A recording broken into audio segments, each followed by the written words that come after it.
Bom dia, boa tarde, boa noite, boa madrugada. Hoje vamos conversar com a professora de Biologia do Moema Távora, professora efetiva, concursada e mestranda da casa. Bom dia, professora Daiane. Bom dia, Marcelo. Como é que você Prazer está? estar aqui. Obrigado pelo convite. E vamos lá, estou ansiosa. Me diga uma coisa, primeiro se apresente, diga quem é você, diga o seu currículo. Bom, eu sou Daiane, meu nome é Daiane, sou formada em Biologia pela Universidade Federal do Ceará. Lá eu me formei tanto na licenciatura quanto no bacharelado.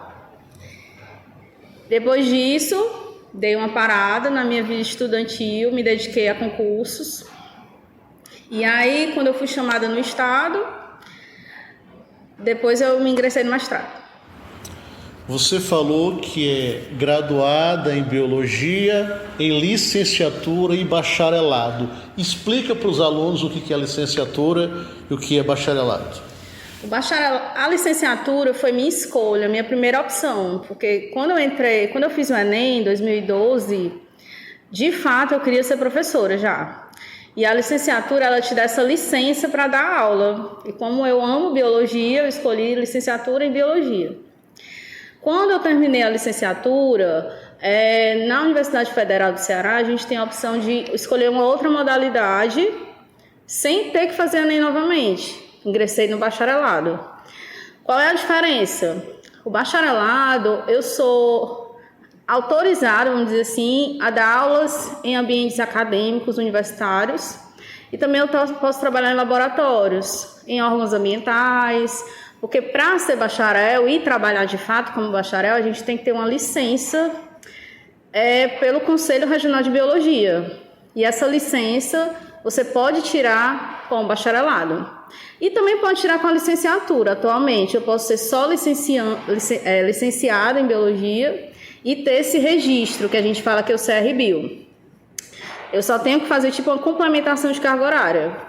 Mas como eu queria ter as duas modalidades, porque dá um leque mais de emprego, né, para vocês candidatam a várias vagas de emprego. Então eu optei em fazer logo as duas e terminar a minha trajetória acadêmica de graduação.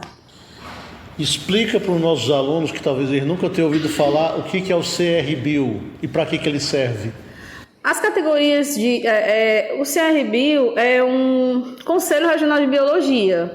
É um órgão que ampara todos os trabalhadores da área de biologia, tanto licenciados como bacharéis. O CRBio é um órgão e o intuito dele é prezar pelo bom trabalho de todos os biólogos e professores de biologia.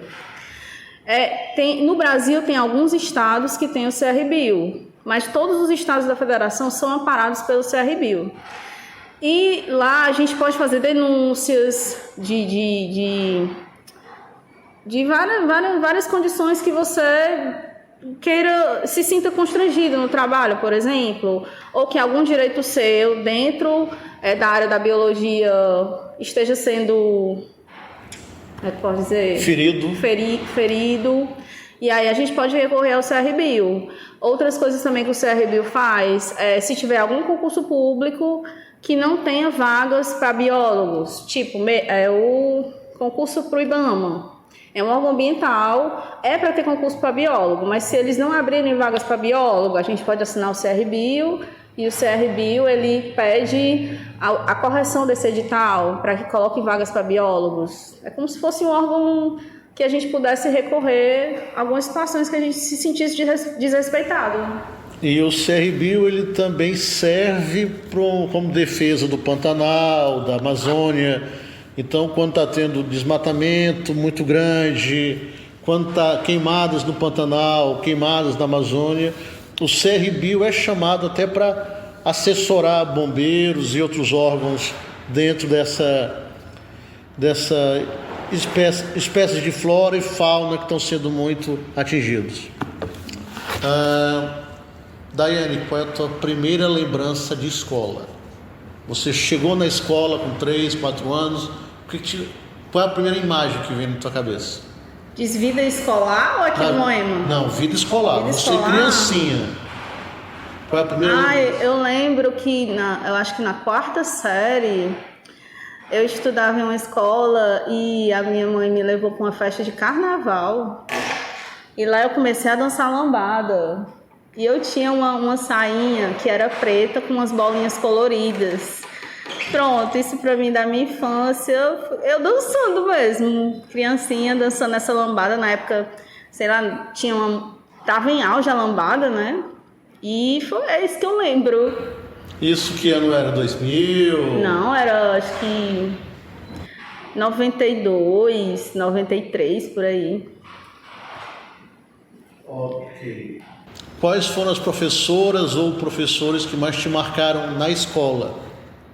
Eu tive professores que... Essas lembranças eu tenho mais no fundamental, já no final do fundamental. E também no Fundamental 1 eu tive uma professora de português muito boa. O nome dela era Ivanise. Uma professora assim, muito acolhedora. Ensinava pra gente português de uma forma assim tão agradável. E já no final do fundamental eu tive professores de ciências da natureza, que na época que eu estudava, eu comecei a ter contato com a disciplina de ciências da natureza, biologia, física e química na 8ª série, antiga 8ª série. E aí era um semestre era física, aí o outro semestre era química. Aí no 9º ano eu tive o ano inteiro contato com essas 3 disciplinas. E dentre esses professores de ciência da natureza, que eram professores maravilhosos, eu conheci uma professora chamada Andréa, de biologia, e que me marcou. E a atuação dela em sala de aula fez eu me encantar pela licenciatura. Foi a partir dela que os meus olhos brilharam. Vamos falar como era a professora Ivanise e qual era a escola?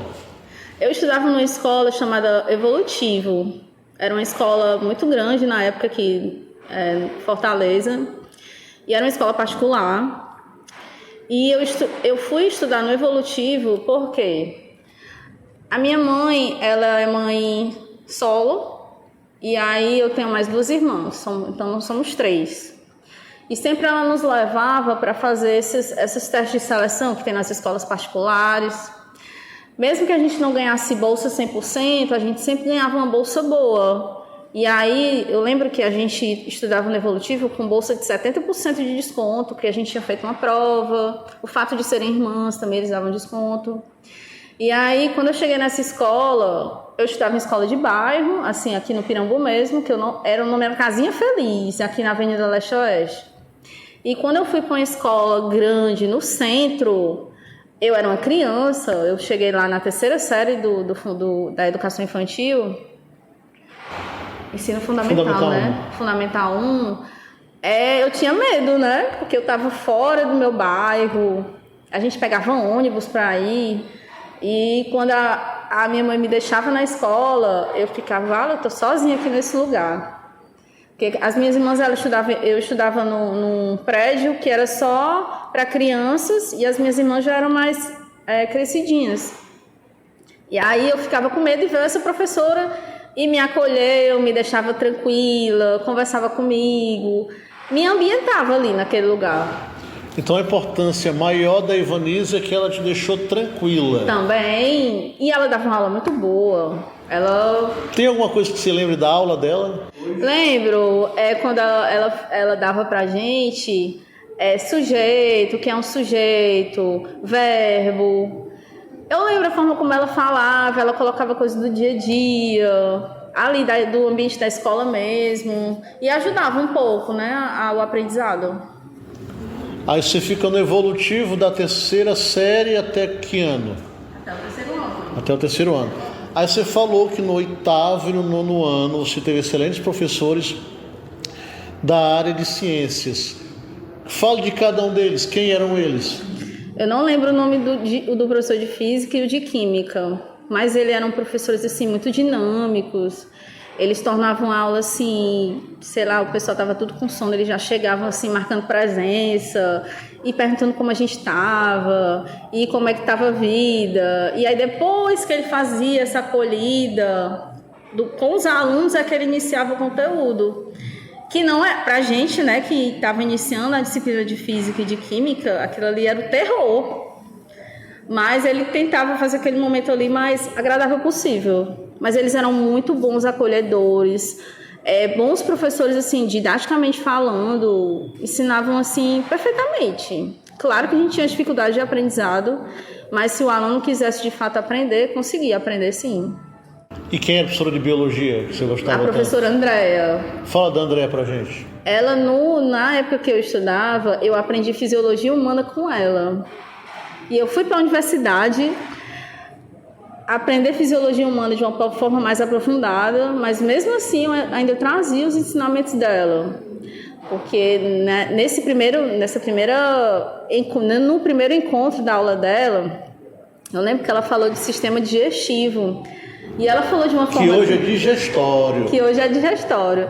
E ela falou de uma forma, assim, tão plena que eu vi, assim, o alimento descendo pela cavidade bucal, passando pelo esôfago. E eu não sabia nem o que era esôfago. E, assim, ela falava de uma forma que fazia com que a gente visualizasse todo o percurso desse alimento até chegar no trajeto final. E trazia pra gente, gente, quando vocês merendavam isso, onde é que vai ser digerido? Era massa demais a aula daquela mulher. E engraçado que ela não era acolhedora. Ela era uma professora... Era técnica. Era muito técnica. Ela chegava na sala, dava o bom dia dela muito baixo, não falava alto com ninguém e começava a escrever no quadro. E aí os alunos, vendo que ela já tinha chegado... Os alunos meus começavam a ficar calados, porque ela não pedia silêncio em nenhum momento. E todo mundo ficava calado prestando atenção. E isso fez eu... Meu Deus, que mulher! A mulher não olha nem na minha cara, não me dá um sorriso, mas eu gosto da mulher. E quando eu crescer, eu quero ser igual a Andréa. Pois é, rapaz, eu ainda não cheguei nesse nível, assim, de excelência, não. Mas ela é uma professora, baita professora, aquela mulher. Não havia ainda... Desde que eu saí do nono ano, que ela me deu aula no oitavo e no nono. Na antiga oitava série, né? Mas no dia que eu ver aquela mulher, eu dou um abraço nela e disse, você foi minha professora e eu sou assim, assim, assim, assim, formada nisso por sua causa. Sou mestranda por sua causa, professora. Teve também um professor no terceiro ano, que o nome dele é André Fonseca, que também foi assim, trago a forma como ele dá aula para a minha prática docente hoje. E o André Fonseca é biólogo também ou não? É biólogo e é professor. Atualmente ele trabalha, eu acho que é em Amontada, como biólogo lá no órgão ambiental de lá. E ele é professor do estado, também assim como eu, só não sei qual município que ele é lotado. E aí eu tive a oportunidade de vê-lo em uma das paralisações aqui organizadas em Fortaleza, lá no Palácio da Abolição, esse ano passado, em 2024. E eu cheguei e vi ele bem do jeito que ele é. Ele é assim, ele é alto, ele é forte, ele tem barba grande, com cigarro na mão. Aí eu, rapaz, não acredito que eu tô ouvindo o André Fonseca. Eu cheguei perto dele, aí eu disse assim, professor, o senhor lembra de mim? Aí ele olhou para mim e ele disse, não lembro.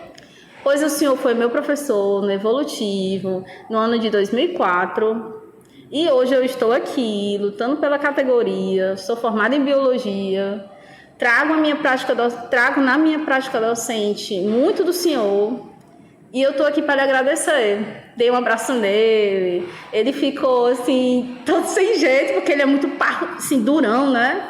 E ele ficou meio sem jeito, ele disse assim, olha, que coisa boa que eu ganhei meu dia. E eu acho muito importante esse feedback. Então, tem ele, que eu já fiz, né, esse agradecimento, e tem a professora Andréa, acho que falta ela ainda. Então, sendo o Andréa você gosta? Gosto. Gosto. Vamos voltar mais um pouquinho. Conte pra gente como é que foi sua infância. A minha infância, acho que foi terrível. Não sei. Eu acho que eu não tive infância. Porque quando eu tinha... Minha mãe sim fala, né, que quando eu tinha 3 anos, ela se separou do meu pai. E antes dela engravidar dele, eu sou filha única por parte de pai, né? E o meu pai, ele só cria curtição, ele é da gandaia, era, né, porque hoje ele tá falecido. Ele era muito vida louca. E aí a minha mãe também cruzou o caminho dele. Eu fui gerada em um momento, uma duna do Paracuru, que a minha mãe conta. E aí foi só aquilo ali, pronto, a mulher engravidou. E ele não queria, né? Pediu várias vezes para ela não me ter, né? Não progredir com essa gravidez. Dava susto nela. E eles brigavam. E aí eu nasci, eles duraram o quê? Acho que no máximo 3 anos juntos, se separaram. E aí a minha mãe já tinha 2 filhas com outro senhor, que também é já falecido. Então a minha mãe, ela teve ela foi só. E isso para a mulher hoje em dia é muito difícil, você criar 3 filhos sozinha. Na época quem ajudava ela era a minha avó. E isso, o fato dela estar só nesse momento da nossa infância nos deixava só, porque ela tinha que ir trabalhar. Então eu ficava muito com as minhas irmãs. E quem ficava cuidando da gente era a minha irmã mais velha.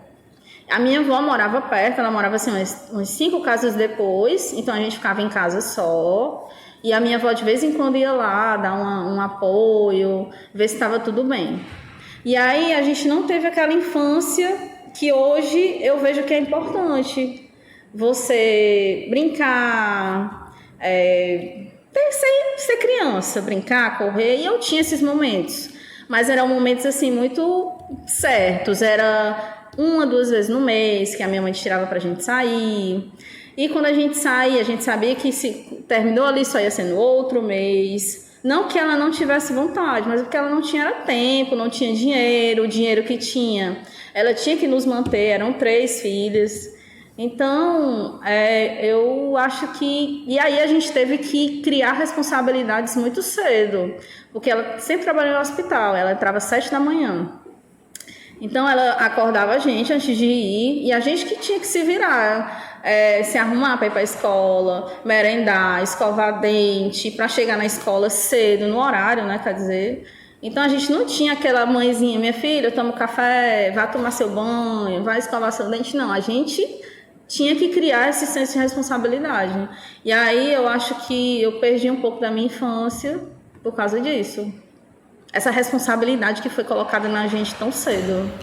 Qual é a diferença de idade para você e suas irmãs? Hoje eu tenho 38, a minha irmã do meio tem 42 e eu tenho 43. 4, 5 anos, né? 4 anos de uma... E 5 da outra. Não era tão distante, mas também não era perto para ficar brincando, né? E tua mãe, qual é a profissão dela? É enfermeira? A minha mãe, ela é técnica de enfermagem. Antes de ser técnica, ela fez um curso, na época, em 87, 88. Ela disse que assim que eu nasci, ela fez esse curso, que foi de auxiliar de enfermagem. E na época saiu o concurso para o JF. Ela conseguiu passar com tudo isso, com 3 filhos, 19 anos. Conseguiu passar, e lá no JF também tem, a Prefeitura de Fortaleza tem plano de carreiras, ela fez o técnico e hoje ela é enfermeira. Mas hoje ela já está se aposentando, ela já está no período aí das papeladas. Aí, e como é que foi a sua adolescência? Eu nunca fui de sair, nunca fui assim Na verdade, eu tive sempre poucos amigos. Na minha infância, eu mal tinha amigos. Não me lembro de amizades na infância. Na adolescência, eu acho que eu tive 2 amigas, que hoje em dia eu não tenho mais contato com elas, que elas moram em outros bairros. Mas assim, só mais por rede social. E eu nunca fui assim de saber chegar e conversar na minha adolescência. Então, eu não tenho muitas amizades, só as 2 mesmo, que marcaram para mim, que eram pessoas que eu sentava, conversava, desabafava. Eu gostaria de ter tido mais conversas com a minha mãe, conversas assim de mãe e filho, mas a minha mãe era tão tão difícil de dialogar que não dava. Coisa assim, de desabafo, eu não conseguia desabafar com ela, tinha que desabafar com outras pessoas. Mas por quê? Você era tímida? Eu acho que não é porque eu nunca gostei de conversar. Eu tô aprendendo isso depois de adulta, a sentar em uma roda de pessoas e conversar. Eu não tinha essa habilidade de chegar e conversar. Você sentia falta de conversar, mas não ia também atrás de conversar, porque não sentia falta? Eu não estou entendendo isso aí. Eu acho que eu não conversava porque eu não tinha a experiência do que era conversar. Não havia diálogo entre vocês dentro de casa?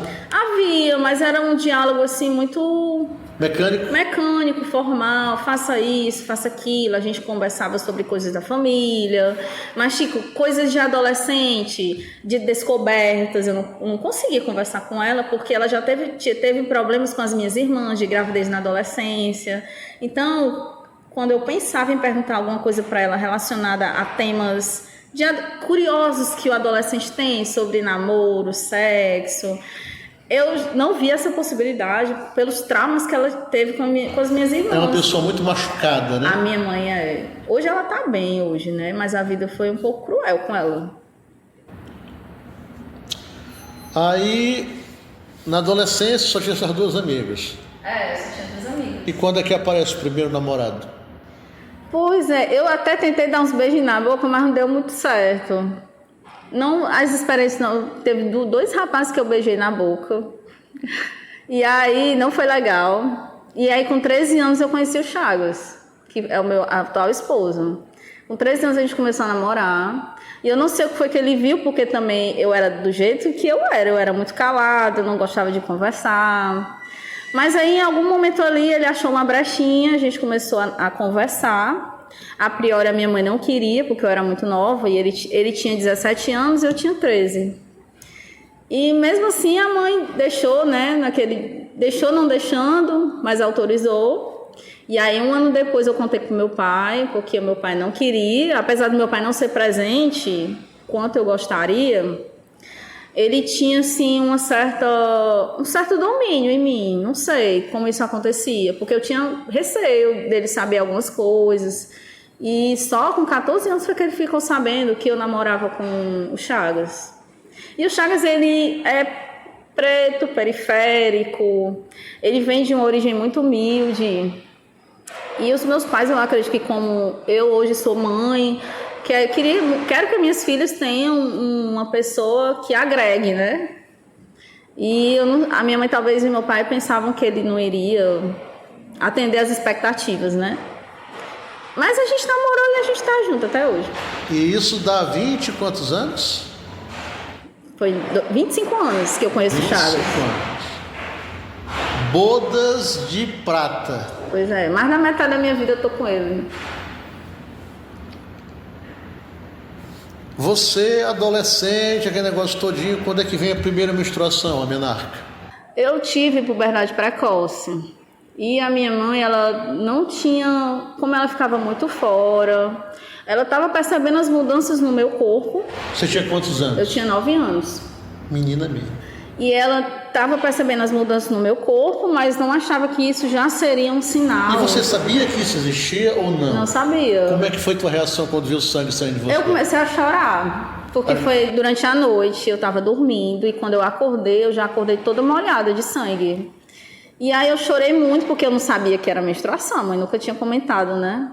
E aí eu chorei, porque eu pensava que eu estava machucada, né? E eu chorando de um lado e minha mãe chorando do outro, né? Porque eu tinha 9 anos, eu era muito pequena.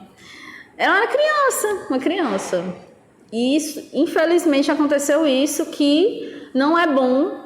A puberdade precoce, ela não é adequada, porque você tem alterações fisiológicas fora da faixa etária adequada. Isso interfere no seu desenvolvimento, pode interferir na sua reprodução, a mulher quiser engravidar no futuro, na produção de óvulos. Então, é uma coisa que uma mãe que percebe isso na sua filha e tem esse conhecimento, claro, né? é ir logo atrás de ajuda médica para monitorar, e se for detectado mesmo via exames ou de imagem ou de sangue, tentar retardar esse processo para que ele aconteça na faixa etária adequada. Porque eu tive problema com o que foi o meu desenvolvimento, eu não consegui crescer.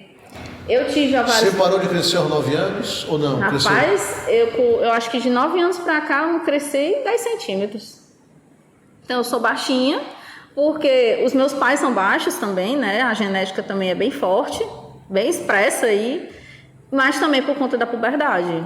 E aí, os problemas que eu tive problemas para engravidar, que pode ter relação com a puberdade ou não, porque como eu menstruei com 9 anos, os meus óvulos começaram a ser liberados com 9 anos, que não era para isso acontecer, né?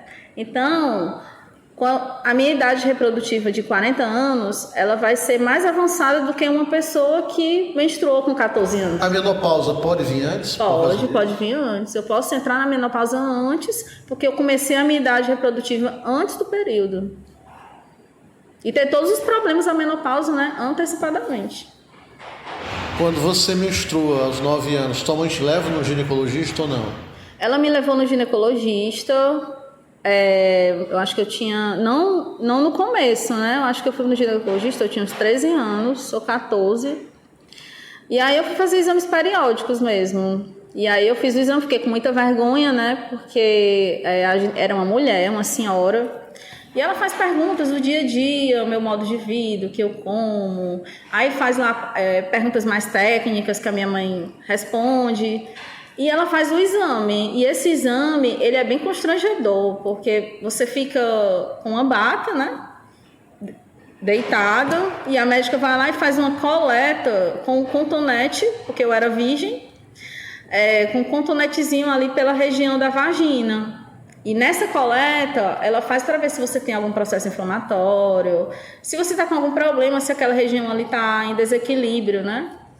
E aí eu fiquei com muita vergonha, porque eu nunca tinha ido, né? Mas assim, é importante... E tua mãe também não te disse como é que era? Eu não lembro se ela me falou como era, mas eu acredito que ela tenha falado. E ela não estava contigo? Tava, ela foi comigo. Nesses exames ginecológicos para menores... É quase que obrigatório o pai ficar. É obrigatório, né? Porque o pai tá ali vendo. É um exame muito, assim, invasivo, né? Porque você nunca vê a pessoa. E você vai se consultar para o médico ou a médica ver logo as suas partes íntimas, é constrangedor. Hoje, você é mãe de 2 meninas. Como é o teu diálogo com tuas meninas? Você tenta fazer aquilo que tua mãe não fez, não pôde fazer, não sei. Eu tento fazer tudo que a mãe não fez. E esse final de semana, é engraçado que esse final de semana, ela foi na minha casa, né? E ela repreendeu a Glória, que é a minha filha mais velha, em uma situação. E aí, ela repreendeu de uma forma assim que deixou a criança assustada, né? E eu disse assim, mãe, a senhora tem que ter um pouquinho mais calma de repreender a Glória. Porque senão, esse susto que ela leva pode ter consequências para ela não dialogar comigo. Então, quando eu vou repreender minha filha, eu entro na conversa. A priori é conversa, é um nível de voz normal, tento não gritar. É a base da minha educação. Eu converso com elas como eu conversasse com qualquer outra pessoa, claro, na linguagem delas. Tento explicar por que aquilo não pode ser feito, quais as consequências, se fizer isso, o que acontece. E eu evito ao máximo dar susto nela quando ela faz alguma coisa errada, para ela não criar esse bloqueio. Mas tem dia que eu tô com os ovários virados. E acontece já, de eu dar umas palmadinhas nela, na bunda, que é a região que tem mais carne, né? Porque, assim, a gente como mãe, a gente tem os nossos limites também, né? E isso acontece, de vez em quando eu dou um grito nela. E é normal, eu acho que é normal. Hoje em dia a gente não pode fazer isso, né? Que é violência. Mas eu como mãe, eu tenho os meus limites. Eu evito ao máximo, em respeito a elas mesmas. Para elas identificarem quais são as violências que elas podem sofrer no decorrer da vida, né? Então eu tento mostrar para elas, na prática, as formas de violência que existem.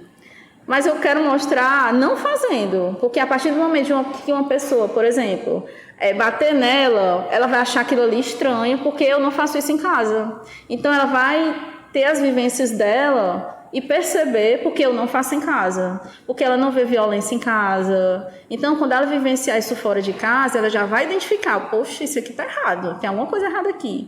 E é isso que eu quero fazer com que elas percebam, porque eu nem sempre vou estar ali, e isso eu tenho muito claro. E eu quero que elas tenham essas percepções muito, muito consolidadas. Aí você já elaborou, está elaborando, ou vai elaborar, como é que você vai conversar com elas um pouco antes do que você acha que elas podem vir até a primeira menarca, a menarca? Não, para não ter o mesmo susto que você tem. Eu não pensei nisso, mas já era para eu ter pensado, porque a minha filha mais velha, a Glória, ela está num processo de monitoramento de puberdade. Ela já está assim, a gente está acompanhando via exames de sangue, os exames hormonais e de imagem. Então, de 4 em 4 meses ela faz uma bateria de exames. E eu nunca pensei assim, até agora, de como tratar esse assunto com ela. Não estou preparada ainda para esse momento. Preciso me organizar para isso. Não estou preparada ainda. Porque não é só a menstruação e sim o sangue descendo.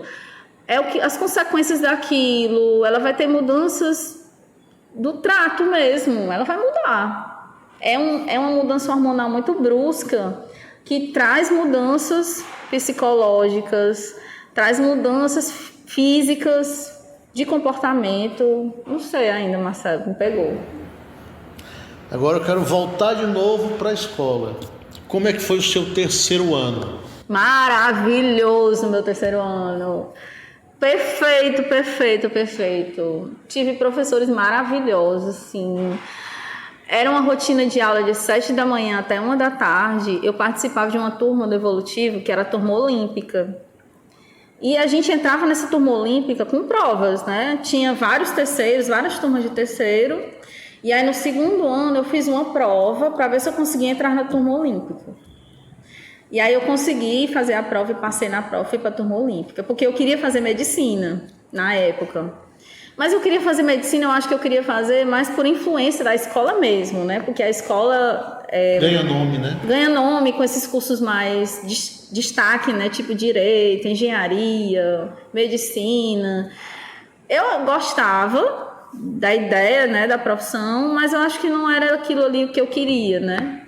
Então eu entrei nessa turma, era aula... Assim, não eram só aulas, eram verdadeiros espetáculos de aulas, muita aula boa mesmo, assim, todo professor que entrava era maravilhoso a escola, muito boa Fala mesmo. Quem eram os seus preferidos desses? Tinha o de biologia, tinha o professor Kerbage. Não, o professor André, eu tinha aula com ele no terceiro ano, porque a gente tinha, a turma olímpica era de 7 até 1 da tarde, e aí você poderia participar das aulas nos outros turnos, ou tarde ou noite, e aí eram outros professores. Aí eram tipo assim, aulas de reforço. Sim. Fora da sua carga horária obrigatória, né? Que a minha era de manhã. Então, às vezes eu ia à noite assistir aula com o professor Hering, de Química, com o professor André Fonseca, de Biologia. Tive aulas com o professor Gurgel. Que era o dono da escola, né? Não, o professor Gurgel não. Ele era um professor muito conceituado na época, mas ele tinha na época, não sei se ainda tem hoje, né? Ele tinha exclusividade, ele dava aula só em determinadas escolas, era um professor muito requisitado.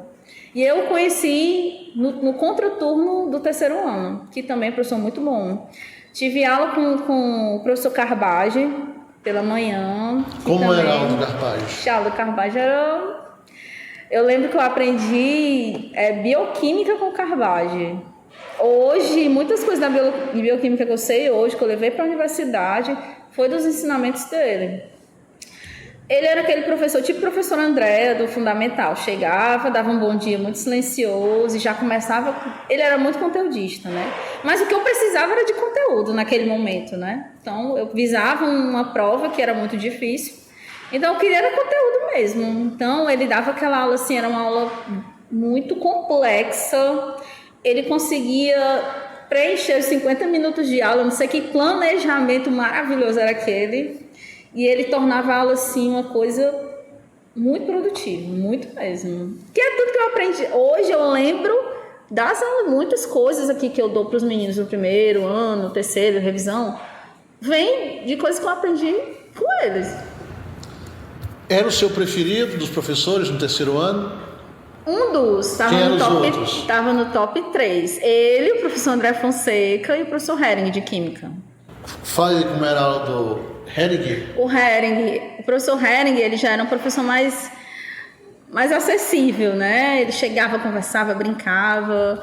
E ele, no terceiro ano, à noite, né? Que ele dava aula pra gente à noite. Ele ensinava uma coisa que para mim era muito difícil, que era físico-química e cálculo estequiométrico. E na verdade, a físico-química eu acho complicado porque tem umas fórmulas, umas coisas assim, que eu acho que o Miguel dança, né, em cima da físico-química. Até porque ele é mestre em físico-química, né, eu acho. Mas, quando eu fui estudar cálculo estequiométrico, foi que eu entendi que não era complicado, é só uma regra de 3. A dificuldade estava no meu português. E aí ele fez eu entender isso, que o problema não era a química, talvez fosse o português, que ele não tinha nada a ver. Era interpretação de texto. Era interpretação de texto. Porque o cálculo estequiométrico é uma questão que tem várias coisas para você resolver, mas o cálculo em si você consegue resolver com a regra de 3. E aí ele me encantou com isso, porque eu descobri que o problema não era a bichinha da química, era o português. E também ele tornava a aula assim, muito produtiva, a gente conseguia fazer muitas questões. E uma coisa que eu acho importante, na época que terceiro ano é uma coisa muito corrida, muito intensa, é ele deixar a gente tirar dúvida, porque envolvia cálculos de matemática, tinha a questão da interpretação, e ele, tranquilamente, ele conseguia dar a aula, fazer as questões, e a gente ainda conseguia tirar dúvida. Hoje em dia isso é raro. E isso me encantou. E hoje eu levo isso para minhas aulas também. Às vezes eu perco um pouco o meu planejamento porque eu deixo o aluno falar. E é importante que ele fale, porque aí eu tiro do que ele fala, eu continuo a minha aula, eu pego as experiências dele, a realidade daquele aluno e tento colocar aquilo ali dentro do assunto.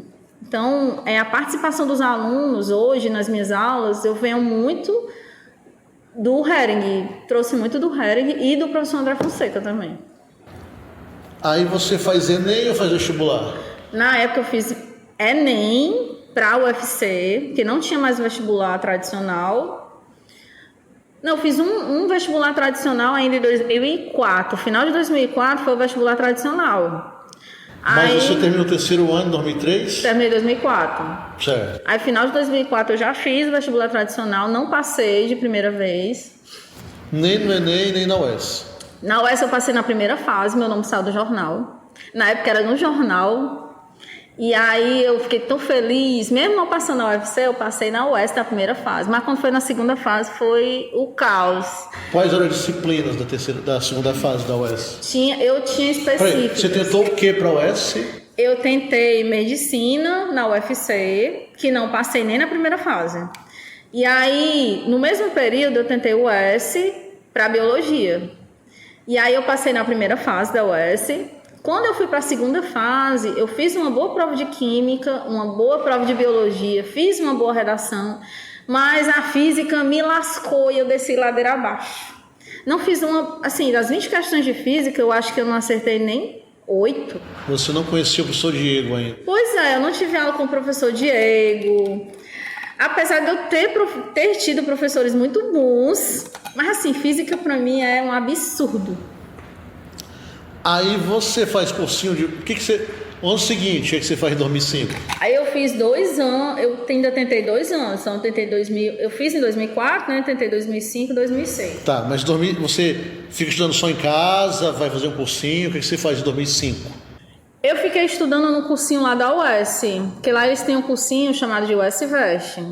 Fiquei estudando lá. Mas lá o cursinho eu não gostava muito porque era intensivo, era só 6 meses, né? Porque era um cursinho voltado para as provas da UES e a prova da UES é semestral, né? E aí eu não consegui me adaptar muito bem, mas eu fiz o cursinho, não passei de novo, isso já em 2005. Aí em 2006 eu fiz de novo, não passei. Eu disse, rapaz, que arrumação é essa? Eu não acredito não.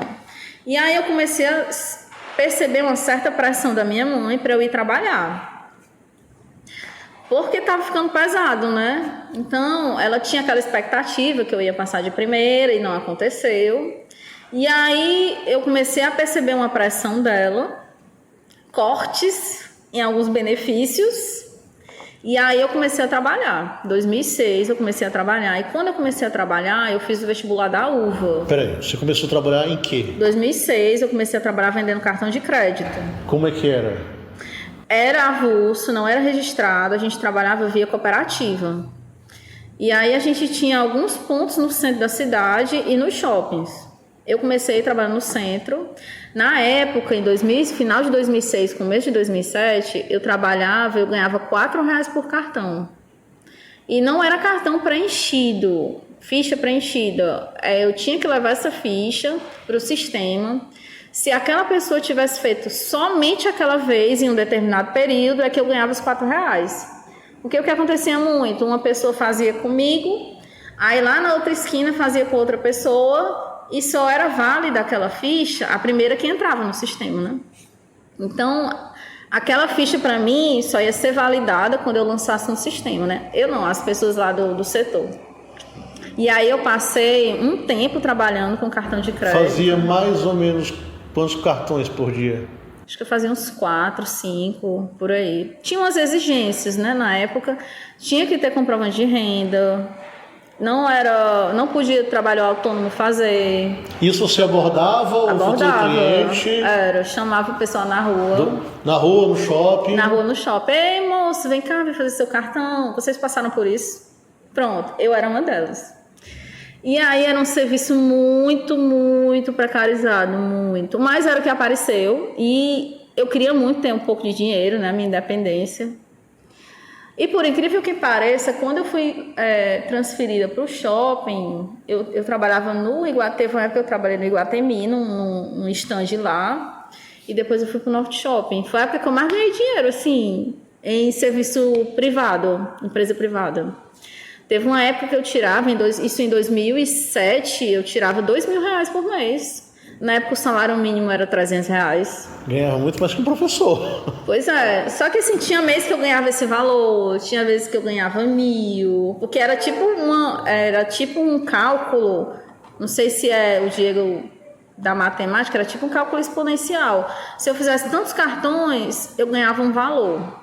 Se eu passasse essa quantidade de cartões, o valor ia para, sei lá, 2, não sei quanto a mais. Sim. E esse valor ele era multiplicado assim exponencialmente mesmo. E aí quando eu atingisse tantos cartões eu ganhava a tabela máxima. E aí no meio dessas tabelas máximas teve alguns meses que eu ganhei muito dinheiro. Foi bom, era desgastante, mas era bom. Foi por quanto tempo isso? Eu trabalhei, eu acho que uns 4, 5 anos com cartão de crédito. Que foi de que ano a que ano, mais ou menos? Foi de final de 2006 até 2010, mais ou menos. E quando é que você faz o vestibular da UVA? Eu fiz em 2006. Eu trabalhava com cartão e fazia faculdade à noite. Faculdade de quê? Biologia. Aí eu fiz a faculdade de Biologia em 2006 na UVA, fiz o vestibular, passei. Aí na época, nesse período, a UVA ela tinha um núcleo, inclusive no próprio Evolutivo, que era onde eu estudei, né? E aí eu passei um ano, mas eu acabei não gostando, por quê? Porque eu não tinha muita prática de laboratório e para entender a biologia é interessante que você tenha vivência em laboratório. Até porque eu sou uma profissional, né? Então tinha que ser uma profissional qualificada e essas vivências de laboratório, elas tornam a teoria muito presente, né? Você traz a teoria para a prática e tudo se conecta.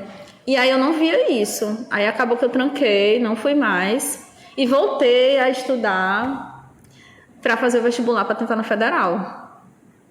E aí eu passei ainda, isso foi em 2010 mais ou menos, né? Depois que eu passei de 2006, fiquei 2007 inteiro fazendo UVA. Aí em 2008 eu já não fui mais. Nesse período eu estudava em casa. E estudava aqui também, tinha um cursinho no Flávio Marcílio, aqui perto, que era um cursinho à noite. Eu ia para as aulas também lá. Gostava mais de ir para lá por causa da redação, né? Porque eu tinha muita dificuldade em redação. E aí eu também em matemática. Então eu tinha aulas lá, mas eu focava mais na disciplina de matemática e redação, que eu já tinha percebido que eram as minhas deficiências, né? E nesse período, quando foi em 2011, eu fui no Farias Brito do centro, com a cara e a coragem. Cheguei lá, pedi uma bolsa. Aí o homem disse assim, não, faça assim, faça o Enem e você venha pra cá com a sua nota do Enem, isso em 2011, né? Eu fiz o Enem em 2011. Fui lá no começo do ano de 2012, que era o período de matrícula, né? Levei minha nota e ele me deu meia bolsa, 50%. Isso ainda vendendo os cartões. Eu já não estava mais no cartão, eu já estava trabalhando num... Deixa eu ver onde é que eu estava trabalhando. Mercantil, estava trabalhando em mercantil. Qual era o mercantil? Eu trabalhava no antigo Extra. E você fazia o que lá? Eu trabalhava na tesouraria, auxiliar de tesouraria. A gente mexia lá em todo o dinheiro que entrava no mercantil. E aí eu fui para lá e disse assim, olha, dei o meu cartão de pobreza, né? Porque eu queria a bolsa e realmente eu era vulnerável. E ainda sou, né? A gente só tá numa condição melhor, né? Mas a gente vive aqui, num bairro periférico, todo esse contexto social. E aí eu disse que eu queria estudar, que eu tinha vontade de fazer uma federal, que eu tinha compromisso com meus estudos, vendi meu peixe, né? Aí o homem olhou minha nota, o coordenador, disse, vou lhe dar meia bolsa. Você lembra da sua nota? Não lembro. Aí eu sei que eu vendi o meu peixe com a minha nota do Enem. Aí eu fui no Farias Brito, ele me deu essa meia bolsa. Em 2012 eu comecei a fazer o extensivo, era o ano inteiro. E aí eu ficava muito feliz, eu estava muito feliz porque era uma escola boa e tinha professores bons, estilo... Como eram as aulas? Era muito parecido com a do Evolutivo, eram aulas bem conteudistas, tinha um material muito bom, eles trabalhavam com materiais impressos, eles tinham apostilas próprias, né? Não era o livro didático. E era muito bom, eu gostava, eu só não conseguia ter aula de laboratório porque não era o foco do extensivo, né? Mas eles preparavam com simulados, faziam muitas questões, tinham aulas aos sábados, só com resolução de questões.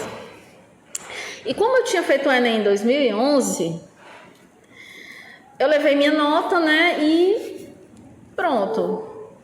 E quem eram os seus preferidos? Eram sempre biologia? Era, mas eu não tenho lembrança do nome dos professores. Nem do professor de redação, que você tanto tinha deficiência, você não ficou na redação direto não, em 2012? Não, a minha redação em 2012 foi até boazinha, eu lembro que eu tirei 740. Pra mim, né, assim, esse resultado pra mim foi bom porque eu tinha muita dificuldade, né. Mas assim, tem alunos aqui no Moema que conseguem tirar 900, 920. Tem aluno ano passado que tirou 980, isso é...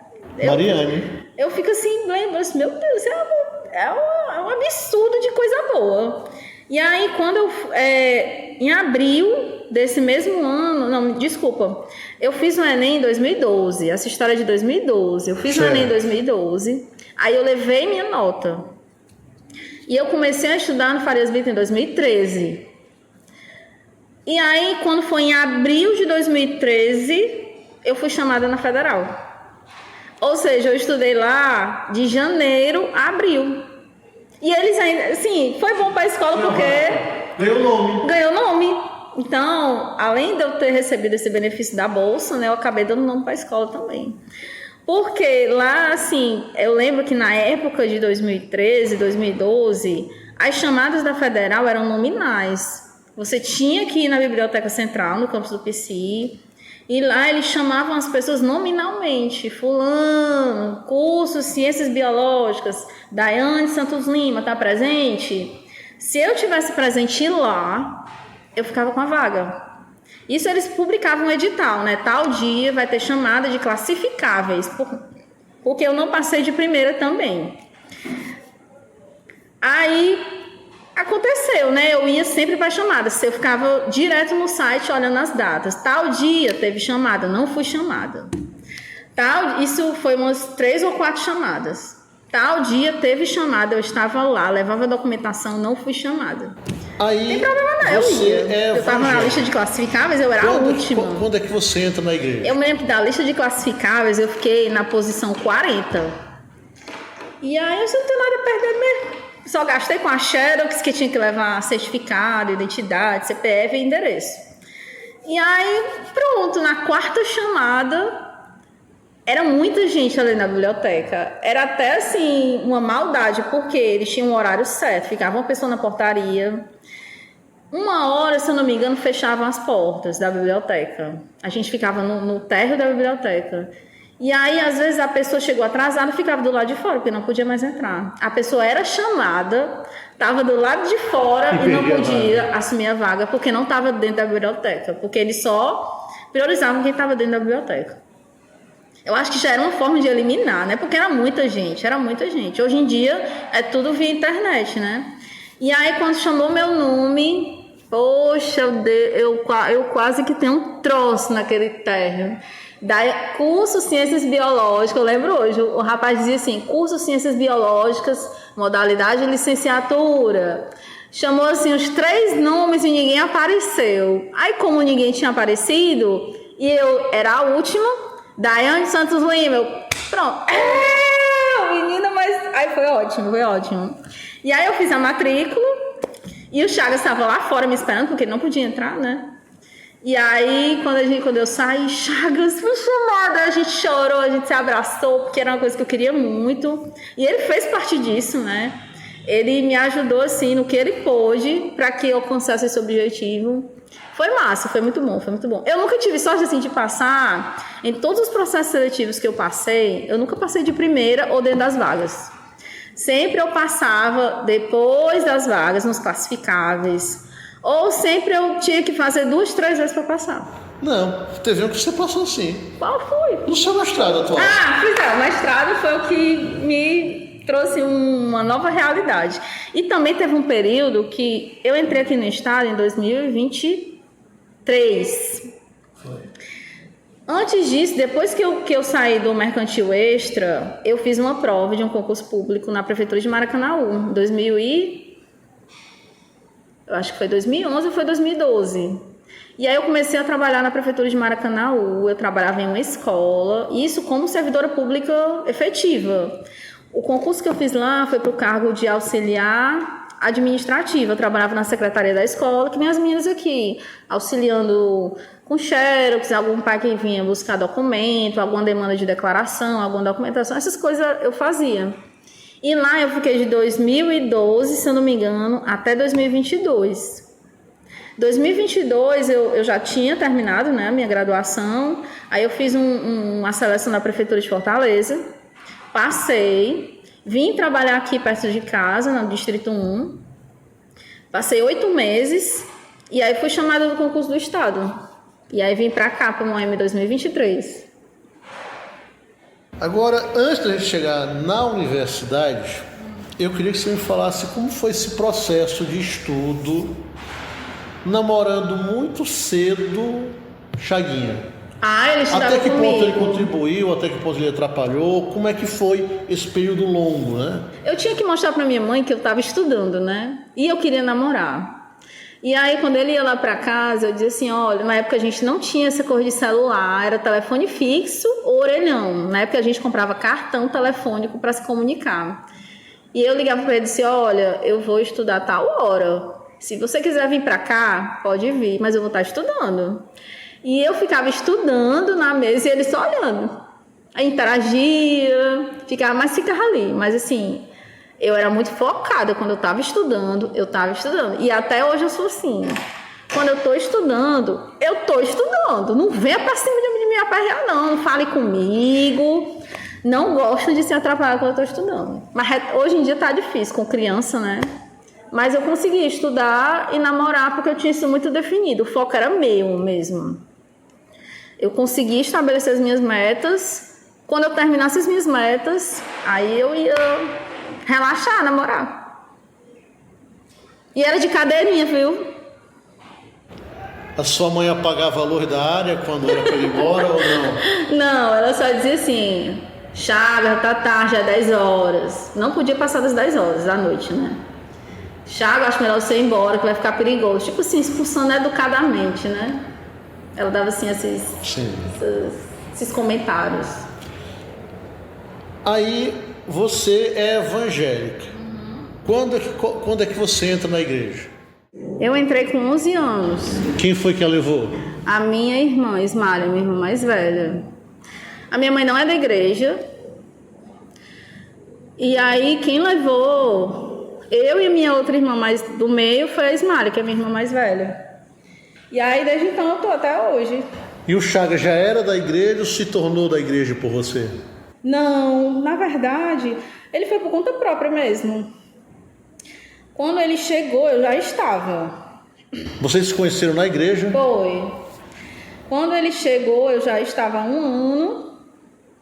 E aí, teve um momento ali que a gente conversou, dei as boas-vindas, né? E ele começou a ter contato comigo. Foi a partir daí que a gente teve um contato mais intenso, íntimo, sei lá. Então foi um amor cristão. Foi um amor cristão. E como foi que ele chegou junto em você? Como foi que ele pediu em namoro? Eu que cheguei junto. Acredita? Acredito. Eu tive que chegar junto porque o homem não tinha a atitude que eu queria. E como foi que você chegou junto dele? Ele me pediu assim, ele disse que estava gostando de mim só. E aí eu disse que não gostava dele, porque eu não gostava mesmo, né?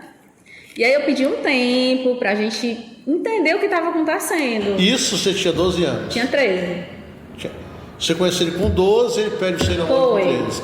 Aí você dá um fora nele que ele ainda vai atrás de você. Mas tá certo, a pessoa tem que lutar pelos seus objetivos.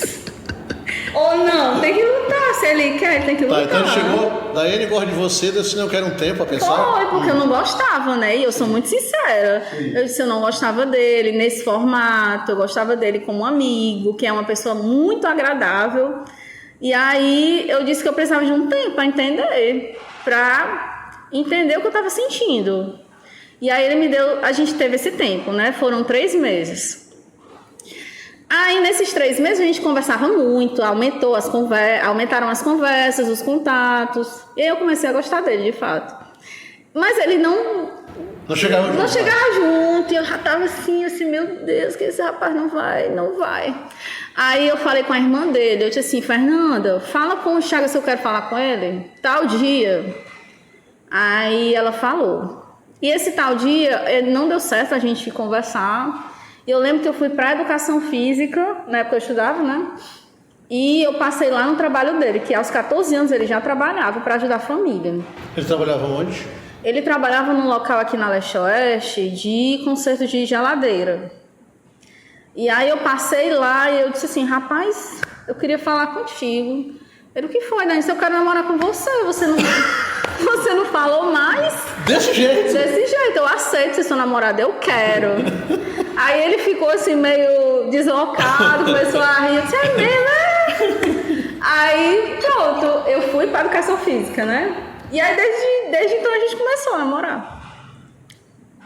Então começou assim? Começou assim.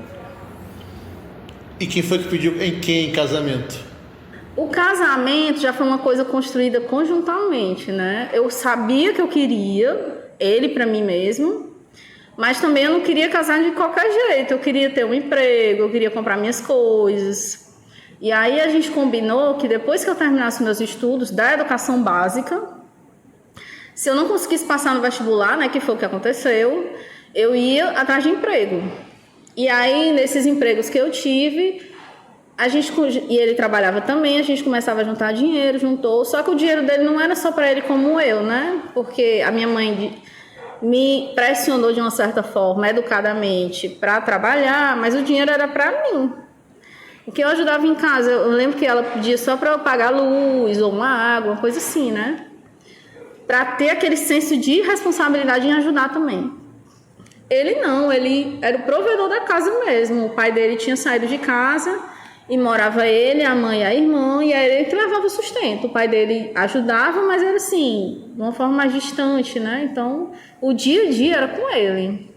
E aí, ele ganhava pouco na época e a gente teve um pouco de dificuldade de comprar as coisas, mas quando a gente casou em 2000 e... Ixi, agora... 2008. A gente passou de 2 anos juntando dinheiro para comprar as coisas e a gente casou com pouquinha coisa, mas a gente tinha nossas coisas, a gente podia dizer que era nosso, né?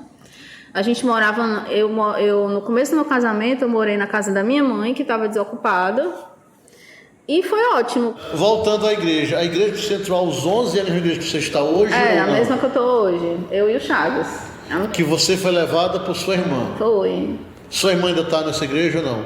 Teve uma época que ela passou uns 10 anos afastada de lá e agora retornou. Como é o nome da igreja? É a Igreja Pentecostal Unida do Brasil. Fica aqui na Leste Oeste. Você, como pentecostal, teve muitas brigas por questões políticas em 18 e 22? Demais! Quase que eu era expulsa, porque eu sempre fui contra determinadas tendências. Assim, algo que desrespeita, algo que fere a dignidade das mulheres, para mim, isso não é válido. Que fere toda a construção, que os cientistas, todo o conhecimento científico que existe hoje, consolidado, que foi desrespeitado, para mim é um desrespeito, para mim também, enquanto cientista. Então, eu fui muito, assim... como eu posso dizer? Escanteada, isolada. Isolada, por conta das minhas opiniões. Perdi alguns amigos, que talvez nem fossem, né, amigos, né? Por conta de questões políticas mesmo. Foi terrível esse período. Muito, muito horrível. Horrível mesmo. Teve períodos que eu tive conflitos dentro de casa com o meu próprio esposo, conflitos políticos mesmo. Porque ele tem lá os ideais dele, que são diferentes dos meus. Mas, sim, foi um período difícil. Para você conviver coletivamente, foi difícil. Então é muito duro para uma pessoa evangélica pentecostal não ser bolsonarista no Brasil.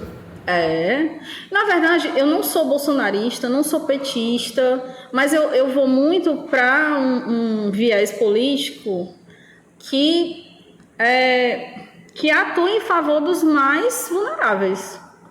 Então, aquele governo que favorece os mais vulneráveis, os mais necessitados, que investe em políticas públicas, é o que eu acredito, é o que eu compactuo. Um governo que não compactua com isso, não compactua de forma nenhuma. E o que faz com que você ainda permaneça nessa igreja? Eu gosto de ir lá, porque lá eu encontro Deus em qualquer lugar, né? A partir do momento que eu quero me conectar, eu consigo. Mas lá eu tenho histórias muito boas de vida. Esse período que você citou foi um período que, infelizmente, a gente vivenciou, mas foi um período ruim. Quando eu vou colocar na balança os períodos bons que eu passei, a balança ela se torna assim favorável a mim, as minhas vivências lá. Então, esse período que eu passei lá de dificuldade que você citou foi ruim, não agregou, foi terrível, mas passou. E engraçado que o que eu acreditava na época, que eu achava correto, hoje em dia, alguns dos meus colegas cristãos acabam concordando também. Tipo, eu não concordava em as pessoas não acreditarem no que a ciência estava dizendo, por conta de uma pessoa que é totalmente leigo no assunto. E eu não concordava em levar esses assuntos para o altar. Não concordava. E até hoje eu não concordo. Acho que se você vai para a igreja, você quer ouvir algo que está na Bíblia, ou qualquer coisa relacionada de religião, de espiritualidade, e não coisas diferentes disso. E eu não concordava. É tanto que na época eu estava em grupos do WhatsApp da igreja, dos conjuntos, e eu saí de todos. Eu não fiquei nenhum. Por quê? Porque estava tendo campanha política em ambientes que não eram para ser. E aí essas campanhas eram muito camufladas, dizendo assim que era o melhor para a nação, que era Deus que estava colocando aquela pessoa ali. E não, assim, na minha opinião, muito, muito simples, não era. Não era. Eu acho que Deus não compactua com aquilo ali. O Deus que eu sirvo não compactua, né? O que eu aprendi de vivência religiosa, do que é ser Deus na minha vida, não é aquilo ali que eu ouvia, não é. Agora eu quero que você diga como é que é o seu primeiro dia na universidade. Você se torna agora uma federônica. Pois é, eu fui para Federal, né? Eu fui logo atrás da farda. Porque Biologia UFC. Vestir a farda e andar nas ruas com aquela farda, para mim era um troféu. Não por ser melhor do que as pessoas, mas de reconhecimento. Uma conquista. É uma conquista, é um reconhecimento pelo seu esforço de uma vida escolar inteira, que a minha foi mais extensa porque eu não passei de primeira. É ter os seus objetivos, talvez os primeiros ali alcançados de mudança de vida. Porque eu tive objetivos, eu consegui casar antes, eu consegui... Não que isso seja importante, né? Para mim era. Para mim era. Porque tem mulheres que dizem, pra que casar? Hoje em dia, né, existe uma banalização do casamento. Mas eu queria, então aquele objetivo eu consegui. Consegui ter um emprego, consegui meus empregos na rede privada, consegui meu emprego na rede pública, na época em Maracanaú. É um objetivo. Mas entrar na universidade, eu sabia que era um objetivo de mudança de vida. Porque o emprego que eu tinha, eu ia me manter. Mas eu não ia conseguir alcançar outros locais naqueles empregos. E aí, entrando na universidade com curso superior, eu ia alcançar lugares que eu não conseguiria em uma empresa privada. Ou lá em Maracanaú, que eu era... Na época eu trabalhava como agente administrativo, eu só tinha ensino médio. Era a exigência do cargo. Então, vestir a camisa da Federal e entrar na universidade no primeiro dia, para mim, parecia que eu estava tipo a Gisele Bündchen, assim, numa passarela. Eu me sentia eu mesma, eu enquanto Daiane, não me tornando melhor do que as pessoas, mas, poxa, eu consegui com o meu esforço. É uma coisa que é uma conquista tão sua, só depende de você. Como é que foi o seu primeiro semestre? O primeiro semestre foi traumático, porque quando eu entrei na universidade eu tive aquela ideia que lá eu ia aprender, porque os professores iam me ajudar. Como os professores da educação básica me ajudaram, né? E quando eu cheguei lá, no primeiro semestre eu fiz muitas disciplinas, porque lá na biologia, no primeiro semestre, você não tem como escolher. Mas como é que você conciliava o cargo de agente administrativo com a UFC? Pois é, na época eu trabalhava diurno, em Maracanaú, nesse período. Álcool de biologia era noturno? Não, era integral. E aí quando eu passei para a biologia, eu tive outro obstáculo, que foi, eu ia estudar no mesmo horário do meu trabalho. E aí eu tive que ir com a cara e a coragem falar com uma pessoa que hoje eu sou grata demais. Já tive a oportunidade de falar com ele duas vezes. Depois que eu terminei a graduação, eu fui lá falar com ele pessoalmente. Quando eu entrei no estado, eu ainda não fui lá porque eu não sei onde ele está trabalhando mais. Quem é essa pessoa? Quando eu entrei em Maracanaú, eu fui lotada na Secretaria de Educação. E lá eu conheci várias pessoas, né? O secretário de Educação, o secretário assistente, os coordenadores gerais. E eu trabalhava na recepção. E todo dia eu via o secretário de Educação de Maracanaú entrando, saindo, né? E isso eu comecei a ter um certo diálogo. E aí ele é professor aposentado da UES. Aí eu disse assim, o nome dele é Marcelo de Farias. Aí ele disse assim, Daiane, você está estudando e tal? Tipo aquele olhar do professor, né? Tô, professor. Estou estudando, estou esperando aí, fiz o Enem, estou esperando ser chamada, porque na época eu não tinha sido chamada, né, na lista. E aí quando eu passei, quando eu tive a resposta em abril de 2013, eu fui falar com ele, que nem eu fui falar com o homem lá o coordenador Farias Brito. E eu disse assim, professor, aconteceu uma coisa, eu vou precisar da sua ajuda. Se o senhor não puder me apoiar, eu vou agradecer do mesmo jeito, mas vou ficar numa situação difícil, porque eu vou ter que sair do meu emprego, perder meu concurso, e eu não queria isso, né? O concurso público, hoje em dia, ele é muito, muito importante.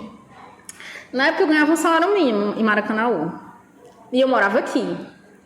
E aí, eu contei para ele que eu tinha passado, ele ficou muito feliz, né, claro. Aí depois eu fui lá, professor, o meu curso é integral. E eu trabalho aqui diurno. Eu queria saber se eu teria como me ajudar de uma certa forma, porque eu sei que se o senhor quiser me ajudar, o senhor vai me ajudar. E aí o que ele fez? Ele disse que eu ia trabalhar só à noite, sem redução de salário, mas para isso eu ia trabalhar em uma escola. Porque lá na Secretaria de Educação, à noite, funcionam poucos setores e já tinha muita gente lá. E eu não era professora, de fato, né? E nesses setores trabalhavam mais professores, tinham às vezes algum servidor que era auxiliar administrativo, mas não tinha vaga para mim. Aí o professor Marcelo, tem problema? Não, eu vou. Se o senhor deixar eu trabalhar só à noite, eu vou.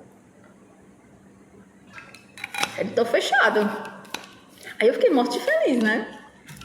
Aí eu entrei na UFC em agosto de 2013, né? Então em junho eu já fui transferida para essa escola. Porque julho eram as férias das escolas e férias também do pessoal, né? A minha escala de férias era em julho. E aí eu fui para essa escola em junho. Quando eu cheguei lá, eu fui apresentada como estagiária. Por conta da minha carga horária, né?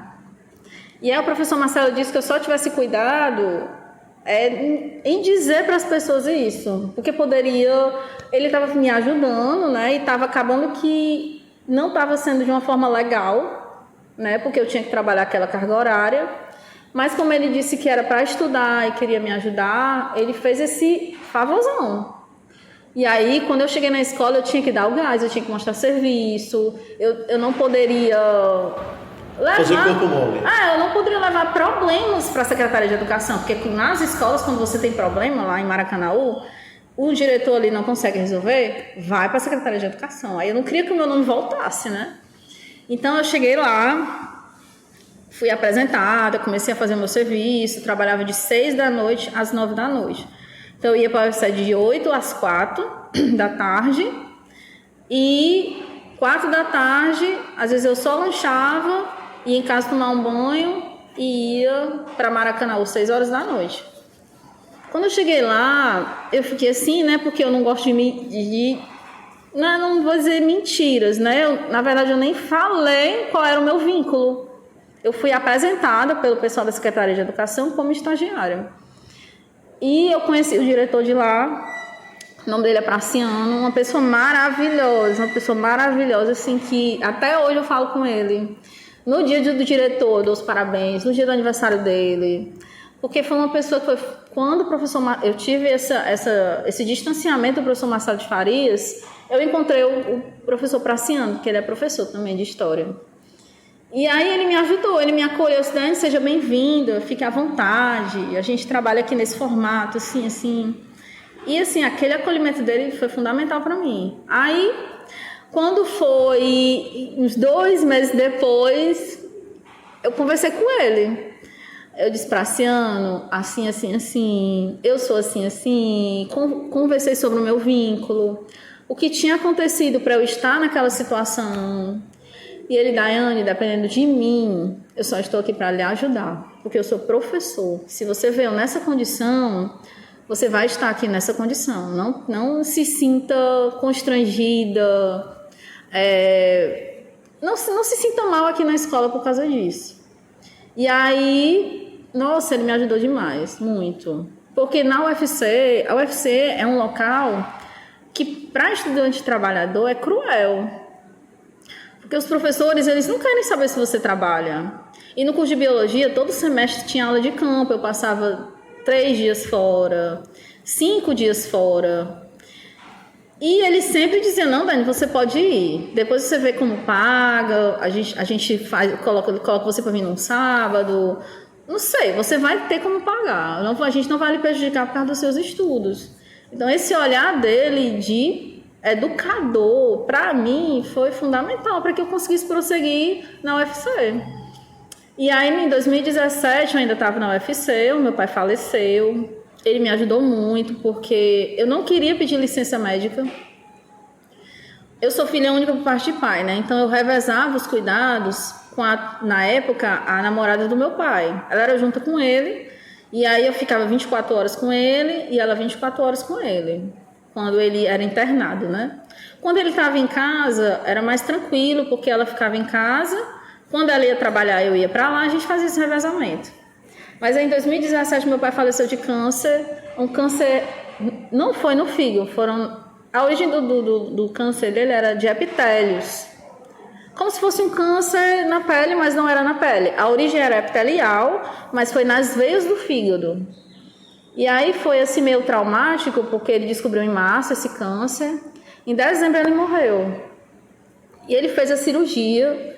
Quando fez a cirurgia, o médico fez os procedimentos, terminou o procedimento, que não foi feito por quê?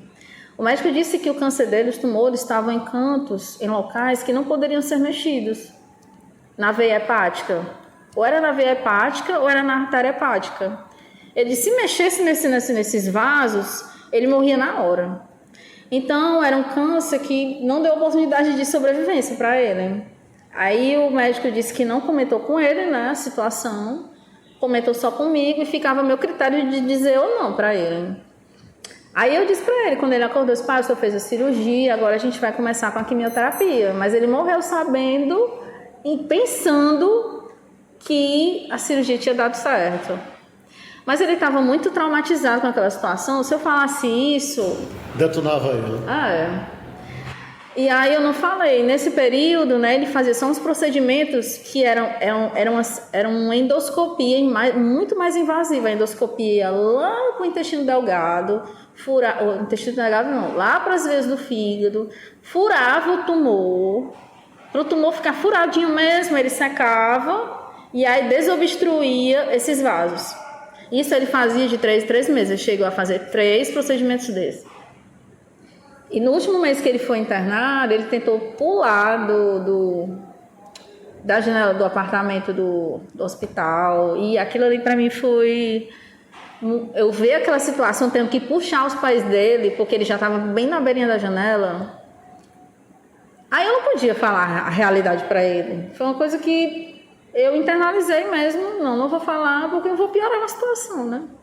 E aí ele foi morrendo aos poucos. Em vida... Ele foi decaindo e faleceu. Teve uma melhora, a melhora da morte, né, que o pessoal fala. Uns 2 dias antes ele melhorou demais e aí depois ele faleceu. Mas assim, foi uma experiência, esses 8 meses que eu passei com meu pai, 7, 8 meses, valeu pela vida inteira. Porque eu conheci um outro homem que estava sensibilizado, que estava... né, numa situação não muito confortável, mas eu vi um homem que chora, um homem que tem medos, um homem que é vulnerável também, porque o meu pai ele se mostrava muito rígido em tudo, né? E aí foi um momento que eu tive ali de cuidar dele. E isso fez com que eu não pedisse a minha licença do trabalho. E eu acumulei muitas faltas lá, minha ausência era muito grande, porque... eu não queria ficar mergulhada nessa situação para não ficar doente também. Então, eu tentava manter minha rotina. As 24 horas que eu tinha, eu ia para a universidade, eu ia para o trabalho, aí no outro dia eu ia cuidar dele, aí depois eu ia para o trabalho, para a universidade, assim, eu me mantive sóbria, mentalmente falando, né? Que era muito importante, eu estar bem mentalmente, né? E você leva quanto tempo para se formar? Quantos anos? Eu terminei a licenciatura em 5 anos, com 1 ano de atraso. Isso você entrou em que ano mesmo? 2013, terminei em 2018. Era para ter terminado em 2017. E aí o bacharelado eu entrei em 2018, terminei em 2022. Passei 4 anos no bacharelado, que era para ter passado só 2 anos no máximo. Por quê? Como eu já tinha feito algumas disciplinas na licenciatura, eu aproveitei 90%. Ficava faltando o quê? Só os estágios. Só os estágios, e eu acredito que eu fiz umas 3 disciplinas optativas. Mas aí veio a pandemia, né? Que gerou todo aquele transtorno na sociedade. Tive 2 filhas na época. Na época eu tinha a Glória e estava grávida da Ágata. A Glória nasce quando? 2019 ela nasceu. Já tinha terminado a licenciatura? Já tinha terminado a licenciatura e já estava no bacharelado. E aí agora eu nasci em 2019 e a Ágata nasce em 2020. E aí no bacharelado eu estava com 2 filhos. Então, para eu conciliar tudo isso foi complicado. Aí eu fui trancando. Eu sei que eu demorei 4 anos para terminar o bacharel. Nesses anos todos, Além, claro, do conhecimento biológico, técnico que você teve, o que foi que a UFC agregou para ti? Ah, sim, eu acho que todo mundo tem que ter a oportunidade de estar em um ambiente acadêmico. Não só para buscar o conhecimento técnico, mas para você ter um olhar mais abrangente do que é viver em sociedade, o senso de coletividade, as diferenças. Que as universidades, para a gente que é evangélico, existe um preconceito nesses ambientes, porque muitas pessoas cristãs acham que não são ambientes que o cristão deve estar, porque tem pessoas diferentes. Não vou dizer aqui as categorias, tem pessoas diferentes. E estar nesse ambiente acadêmico mudou o meu olhar a respeito disso. Hoje eu consigo conviver com pessoas diferentes, respeitar essas pessoas e continuar sendo cristão. E esse olhar para o senso de coletividade, a universidade ela traz uma forma, lhe constrói como cidadão, lhe transforma como sujeito político. E isso eu trago para a sala de aula. Os meus alunos trato todos igualmente, converso com todos, independente de quem seja. Respeito demais as opções dos alunos. Isso vai mudar a minha vivência de universidade e não de vida. Antes da universidade, você era uma pessoa preconceituosa? Era uma pessoa preconceituosa. E esse preconceito era muito na minha mãe. Era um preconceito que às vezes era ciúme, às vezes era preconceito, porque minha mãe é lésbica. Sempre, assim, desde que a minha mãe me separou do meu pai, quando eu tinha 3 anos, eu sempre convivi a minha vida inteira com 2 mulheres. E eu acho que antes de entrar na universidade eu tinha um olhar a respeito disso. Eu gostava delas, o meu relacionamento com elas era maravilhoso. Devo muito a elas. Quando eu as encontro aí pelas ruas da vida, converso, abraço, porque fizeram parte da minha infância era para ter sido feito o meu pai, né? Esse papel era dele. E aí eu tinha um certo preconceito. Certo não, eu tinha preconceito. E aí quando eu entrei na universidade, eu mudei isso. Comecei a ver as coisas com uma outra perspectiva. Como é a cabeça de uma jovem evangélica, de uma igreja pentecostal, tendo uma mãe lésbica? No começo era complicado, porque a gente segue muito o que está escrito na Bíblia. E o que está escrito na Bíblia, eu acredito, mas eu não tenho o direito de colocar na cabeça de A ou B que tem que acreditar no que está ali escrito. Vai mudar a pessoa, né? Então, quando a minha mãe casou, ela casou no cartório, né? Ela tem a união estável. Eu disse até assim, mãe, isso não é o plano de Deus para sua vida. Eu disse isso para ela, né? Aí ela passou 1 mês sem falar comigo. E, de fato, eu não tinha direito de falar isso. Porque a vida dela, ela tem as vivências dela. Eu não tinha o direito de falar isso, né? Mas, assim, hoje, pós-universidade, com as vivências que eu tive com outras pessoas, eu comecei a ver isso com outro olhar. Eu não estou dizendo que é certo, que é errado, que pessoa A não é assim, não, o meu intuito não é dizer o certo ou o errado, é respeitar e receber o mínimo de respeito, porque o cristão também ele sofre preconceito por tudo o que a gente representa. Às vezes a gente representa uma classe muito preconceituosa, excludente, que exclui as pessoas, que não ajuda, que só aponta. Então, eu não faço parte disso. E eu acho que aqui na escola eu consigo construir isso muito bem, o que eu sou. Mas o fato de eu ser cristã, as pessoas às vezes nos rotulam, como se todos fossem daquele jeito. E não é. Então, o que eu levo para a vida eu não estou aqui para dizer se A ou B está errado. As pessoas têm as vivências delas e elas vão viver conforme elas queiram. E a partir do momento que elas quiserem e ter outros olhares, elas vão ter como eu tive também. E eu acho que isso é que eu levo para a vida mesmo. Eu quero respeito e eu tento respeitar todo mundo, de acordo com as suas escolhas. Teve algum marco na universidade que você falou, poxa, Eu estou errada nisso. Ou não? Foi todo o processo? Eu acho que quando eu via essas pessoas que na minha visão estavam erradas, essas pessoas lutando por ideais que eu achava correto, por direitos, por garantias, foi que eu vi que eu peguei o que tinha de bom dessas pessoas. O ato político delas, a trajetória, são pessoas que buscam seus objetivos. E aí eu acho que foi isso que fez com que eu olhasse as pessoas de uma forma diferente. São pessoas como qualquer outras pessoas e que agregaram para mim. Pessoas que agregaram para mim mesmo na universidade. Que foi o pessoal do movimento LGBT,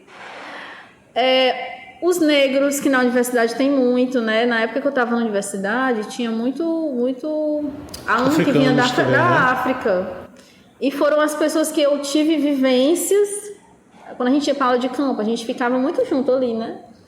Falava da cultura deles e de como era a vida, tão difícil quanto a nossa. Estavam ali com o objetivo de aprender, ter uma profissão, ser um profissional, conhecer outra cultura. Então, a universidade ela faz isso, junta várias pessoas diferentes em um mesmo lugar e essas pessoas convivem. E essa convivência faz com que você tenha mudanças de comportamento, de visão mesmo. Por isso que eu acho que todo mundo, todas as pessoas, eram para ter oportunidade de ir para a universidade pública. Aí você se forma em que ano? Na licenciatura em 2018. 18, que é o ano que você faz o concurso do Estado. E aí você passa, mas você é chamado em 23. E você começa, a sua primeira aula é aqui no Estado como efetivo ou já tinha dado aula antes? Nunca tinha dado aula no Estado. Eu dei aula como temporário 8 meses na prefeitura, no Fundamental. Como é que foi a experiência na prefeitura Fundamental? E foi em que ano isso? Foi em 2022, eu passei 8 meses em 3 escolas. Maracanaú ou aqui em Fortaleza? Não, aqui em Fortaleza, no Distrito 1. Eram escolas aqui da Leste-Oeste mesmo. E aí, uma delas foi traumática. Não precisa dizer o nome. Mas, assim, eu acho que o fundamental é mais difícil de trabalhar, na minha opinião. Trabalhar biologia no fundamental, que na verdade é ciências, eu acho mais complicado. Talvez eu não tenha tido o preparo para trabalhar com fundamental, porque assim, o fundamental ele tem uma característica boa, que os meninos eles estão muito abertos ao conhecimento. O que você leva, eles topam. E aqui no ensino médio, apesar de eu ter me identificado mais com o ensino médio, trabalhar com jovens, eu encontro mais resistência aqui do que no fundamental. Acho que o problema do fundamental é a rotina mesmo dos meninos. São crianças, né, muito ativos e brincam, e tudo é brincadeira, eles estão no momento de infância deles, né? Eu acho que isso não fez com que eu me apaixonasse pelo fundamental. Agora, no médio, eu me encontrei no ensino médio, trabalhando com jovens. E aí, como é trabalhar como efetiva e no ensino médio no estado do Ceará? Trabalhar como efetiva é bom porque traz uma certa segurança, né? De dinheiro mesmo, porque eu vou ter aquele dinheiro certo, todo mês. Eu vou poder me planejar para comprar alguma coisa. Tenho garantias, né? Que um temporário não tem. E trabalhar aqui no estado era o que eu queria, porque o ensino médio é na rede estadual. E eu estudei muito para isso. Então, onde eu estou hoje foi fruto também de uma conquista, que eu estudei muito. Porque eu tenho colegas, quando eu entrei no estado, em outra escola, que eu fui lotada em 2 escolas, né, em 2023. Na outra escola que eu trabalho, o concurso do estado é muito fácil. Eles disseram, né? E para mim não foi, porque eu passei nos classificados, eu fui chamada na 5ª chamada. Então, para mim não foi tão fácil quanto parecia, até porque, assim, eu fiz uma boa prova, na didática eu não fui tão bem e eu não tinha títulos para mim ter uma boa classificação. Então, quando chegou na prova classificatória, que é dos títulos, eu fui lá pro final, porque eu não tinha nenhum título, né? Então, teve ainda esse agravante, eu não ter títulos. Mas para mim eu não achei uma prova fácil. Eu achei uma prova bem extensa. Foi o meu primeiro concurso que eu fiz para professor, fora a seleção da prefeitura, que é um outro estilo de prova, mas foi o primeiro concurso, de fato, com vínculo estatutário que eu fiz, e eu consegui passar, não uma colocação boa, mas consegui a vaga, né, nos classificáveis. Ainda tinha aquela história do governo achar a conveniência e a oportunidade de chamar, e a gente sabe que tem carência, mas vai muito de conveniência do governo chamar ou não, e de oportunidade. Mas que bom que chamaram e eu estou aqui, muito feliz por estar aqui no estado. Gosto demais do que eu faço. É o que eu escolhi no momento para trabalhar mesmo. Acho que com o decorrer da carreira você vai se desgastando como professor, porque é uma profissão desgastante mesmo. Da mesma forma que vem o reconhecimento, que vem dos alunos, muitas vezes vem deles só. Quando você encontra algum aluno na rua, que você vê a trajetória dele feliz, e você tem essa troca com eles, quando ele olha para você, professor, eu entendi. E esse entendi, essa palavra entendi, é um vocábulo que faz valer a pena a sua profissão.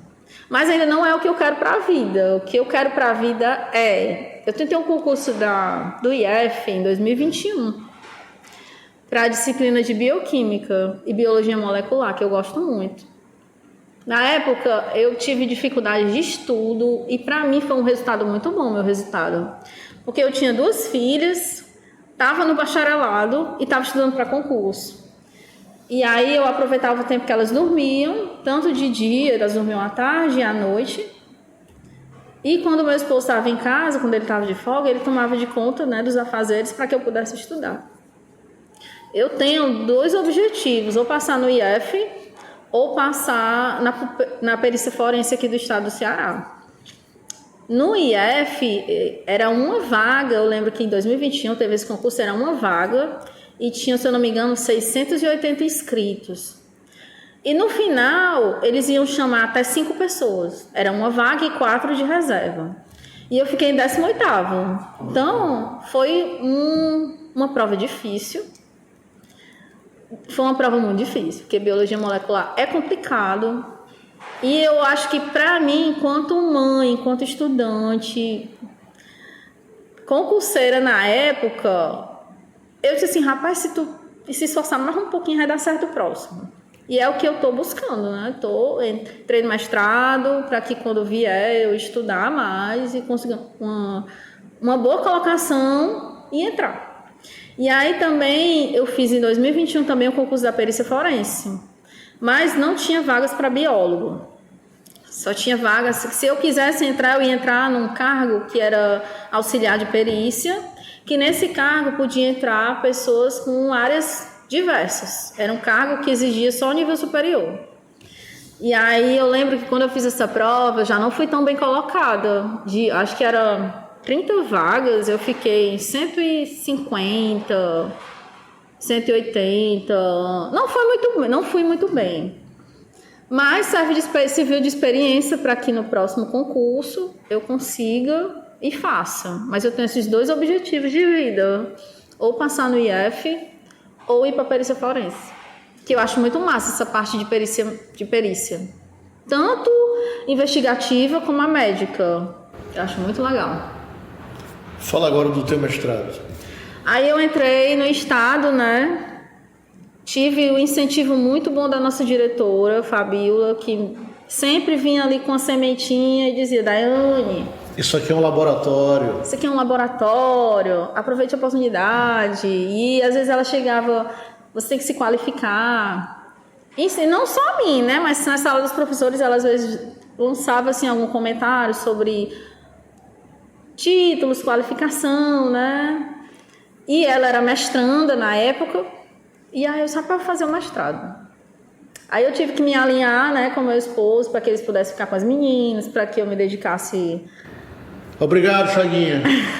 Que eu me dedicasse aos estudos. E aí eu conversei com ele, né, eu disse, Chagas, esse ano eu vou fazer a prova, né, do mestrado profissional da UES, que é o Profibio. E se eu passar, vai ser o resultado tal período, ano que vem eu começo, que seria 2025. Aí eu fiz a prova, vim pra cá com o Moema fazer, porque a minha casa não tinha condições, né? Porque é uma prova online, eu precisava de silêncio, ia ser gravada. Eu vim pra cá num domingo, fiz a prova e passei. Passei no penúltimo lugar, mas passei. E aí, né, eu fiz aquela festa, né? Ia ser mestranda, né? Todo aquele glamour. Quando eu cheguei no Profibio, veio a peia. Porque é uma realidade assim, é um curso que não era para ser nesse formato. Eu sei que eu tenho que estar em sala, é um pré-requisito para entrar no Profibio, eu tenho que estar lotado em sala de aula, mas eu acho que o programa poderia reduzir essa carga horária, nos dá direito de reduzir, porque estar 200 horas numa escola e ainda ser mestranda, você tem que ter tempo de estudo de qualidade para você aprender, para você... A gente tem muitas atividades que tem que ser apresentadas, um seminário, um plano de aula, um modelo didático. E isso requer tempo, planejamento, que a gente não tem. E aí torna o processo muito traumático. E aí conciliar isso está sendo um pouco difícil. Mas já no final do ano agora eu já completo um ano. E a experiência está sendo boa no sentido de... Estou tendo conhecimento bem aprofundado da biologia, que talvez não sirva para o ensino básico. Porque no ensino básico, as coisas são mais superficiais, né? Não posso aprofundar tanto, até porque não é o nível adequado. Mas, para outros concursos, isso vai valer demais, esse conhecimento. E o que eu trago para a sala de aula hoje é o quê? O meu mestrado, a linha de pesquisa, é ensino de biologia. Então, a gente vê muitas metodologias, a gente vê formas de avaliação, a gente fala muito sobre olhar o aluno, não somente como aluno, mas como uma pessoa mesmo, enxergar o aluno, de acordo com as suas particularidades, com o que ele apresenta ali, né? Então, eu trago para a minha sala de aula hoje práticas que eu faço no Profibio. Modelo didático, alguma atividade diferente, com auxílio da inteligência artificial, que eu estou começando a ter um pouco mais de conhecimento que eu não conhecia. Eu vim conhecer o ChatGPT através de duas fontes, do professor Diego e do Profibio. Pronto, eu não conhecia o ChatGPT. Eu vim fazer um Instagram para mim quando eu entrei no estado. Por quê? Porque eu não sou muito afim de tecnologia, não é a minha praia. E eu só tinha celular mesmo para me comunicar, e o WhatsApp foi uma ferramenta que veio, né, para auxiliar nessa comunicação. Então, como eu conseguia me comunicar com o WhatsApp, o Instagram para mim era desnecessário, não precisava. Aí o que aconteceu? Quando eu vim para o estado, eu gosto muito de trabalhar com aula de campo. E aí os locais que eu tinha contato para ter aula de campo era só via Instagram. Aí eu tive que fazer o Instagram para ter esse contato com esses locais. Daiane, o que é que você faz para se divertir? Hoje o meu divertimento está sendo mais em família mesmo. No final de semana, quando dá tempo, a gente sai para algum canto com as meninas, a gente vai para uma praia, a gente junta um grupo de amigos que eu tenho na minha congregação e a gente sai. Todos eles têm filhos, né? Fica mais fácil.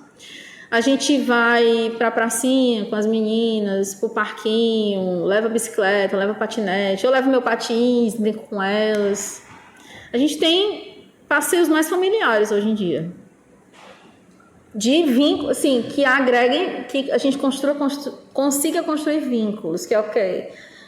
Estar, de fato, presente naquela atividade. Não é só eu levar elas para um parquinho e deixar elas lá no pula-pula, por exemplo. Ou eu e o Chagas, a gente tá em algum lugar e ficar ali no celular. Não existe isso. Quando a gente sai, a gente tenta se conectar de fato. Nem que seja para coisa simples. Não, vamos ali tomar um sorvete. Pronto. É o suficiente para que a gente tenta a conexão mesmo. Teve alguma pergunta que você queria que eu fizesse e eu não fiz? Não. Acho que fez mais do que eu imaginaria. Tá, agora eu vou pedir algumas indicações. Me indique 3 livros, 3 filmes e 3 séries, pensando nos nossos alunos. Marcelo, eu não gosto de livros. Eu gosto dos livros de biologia. Eu não gosto de filmes. E nunca assisti uma série. Nunca. Teve um capítulo de uma série que eu assisti, que foi do 24 Horas. Que o Chagas estava assistindo. E aí a gente estava em casa de boa, fiquei ali com ele, mas assim, nada que me te motivasse. Eu não gosto de televisão, não gosto de vídeos, não gosto. Eu gosto assim de assistir os documentários que envolvam temáticas da biologia. Pode indicar, se você lembrar o nome. Aquele é porque é o nome em inglês, National Geographic, eu acho. Como é que fala esse nome? National Geographic, conforme o Diego disse. Eu gosto dos documentários de lá, são documentários assim bem interessantes, que retratam a realidade mesmo. Eu não gosto muito de ficção, aquelas coisas muito fantasiosas, eu não gosto. Tem um filme que eu gosto, que eu lembrei agora, que eu assisti, que na época que saiu esse filme eu assisti no cinema, que foi a Olga, o filme da Olga Benário. Pronto, indica, muito bom, que retrata o período da ditadura militar no Brasil. Não, ditadura do Getúlio Vargas. Ditadura do Getúlio Vargas, do Estado Novo, que foi um período que o Getúlio ele tem aquela ideia do pai dos pobres, né? E aí a gente percebe que no governo dele foi dividido em 3 períodos, né? E teve esse período que não foi tão bom do governo dele. O Getúlio tinha afeição pelo fascismo, né? E quando a gente fala em fascismo, a gente lembra primeiro do Mussolini e depois do Hitler, anticomunista, e como a Olga era comunista, esposa do Luiz Carlos Prestes, ele pega a Olga, prende a Olga e deporta a Olga para a Alemanha, porque ela era alemã, e lá ela vai ser presa nos campos de concentração. E quem tiver interesse vai ver para saber qual é o final. Eu ia falar do final. Mas assim, foi um filme que marcou, porque a minha avó, ela falava do Getúlio muito bem. Getúlio Vargas era o pai dos pobres, e foi, né? A história conta isso, né? Ele era o pai dos pobres, mas era a mãe dos ricos. Pois é, assim, para mim, Getúlio Vargas era um político, era um presidente que era um paizão mesmo. A minha avó falava muito bem dele, que conseguiu direitos trabalhistas através dele, que ele era pelo povo. E ver o filme da Olga, nesse período do Estado Novo, sendo Getúlio Vargas o presidente, para mim foi meio impactante, porque desconstruiu essa imagem. É como se a minha avó tá um pouco enganada, ela foi manipulada de alguma forma. O teu pai, 80% dos brasileiros, no mínimo. Pois é, aí desconstruiu isso. Porque quando eu estudava o período da República, né, na escola, e quando eu conversava com minha avó, alguns presidentes, na época que ela era viva, elas diziam, não, Getúlio Vargas é o melhor presidente que teve, daí. Getúlio Vargas, ele foi muito amigo do povo. E aí surgiu o filme da Olga e aí desconstruiu. Mas eu não falei pra ela, porque falar mal de Getúlio Vargas perto dela era comprar uma briga. Então, assistam Olga, o filme indicado pela professora Daiane. Outra indicação de qualquer outra coisa? Tem uns livros bem interessantes da biologia que eu gosto muito. Pois diga. Eu gosto dos livros do Amabis. Para ensino médio, os livros do Amabis são livros muito bons. Amabis é um deus.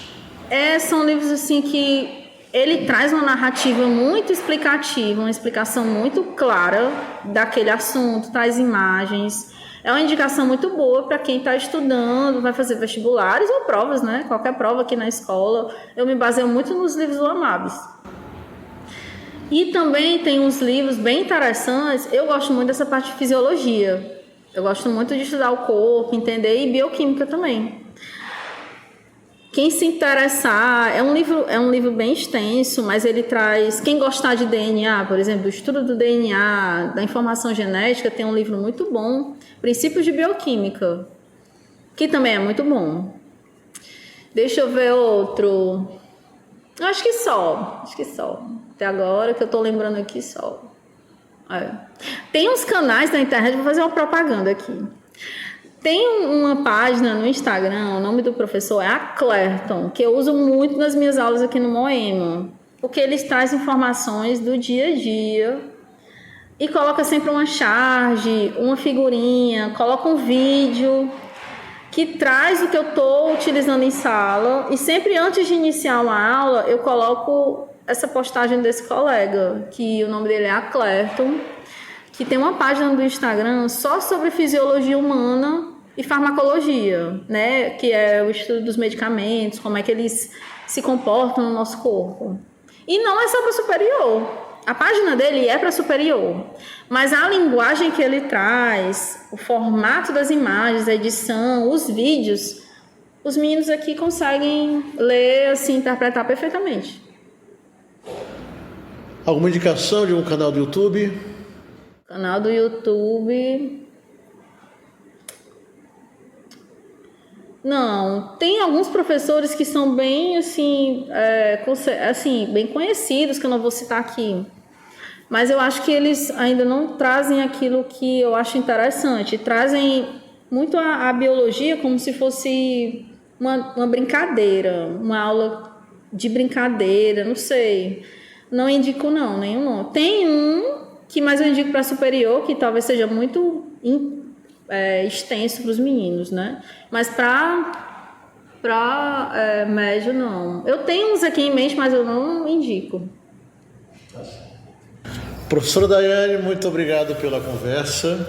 Você que ouviu até aqui, gostou da conversa, por favor, dê o seu joinha, compartilhe, comente, tá certo? E Moema-se. Tchau!